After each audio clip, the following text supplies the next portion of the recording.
Sucuri gigante. A manilha é 1,20 m de boca, Ó, tá? E ela tá rodeada e pra dentro ele tem 1 metro de fundura ainda. tá pior que é o chamado, isso É aí. cobra, moço. É cobra que eu nunca vi desse tanto. Como pode? Olha. Meu Deus do céu. Muito interessante, uma bitela de uma sucuri verde. E ela saindo aí, ó.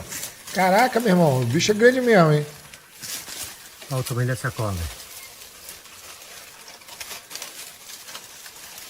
Olha, eu não sei quem é o autor do registro, mas trata-se de uma sucuri verde, uma fêmea de Onyx muninus, a maior sucuri do mundo, né, numa espécie. Quem souber, por favor, marca aqui, mas o vídeo realmente é impressionante. Linda, parabéns pelo registro.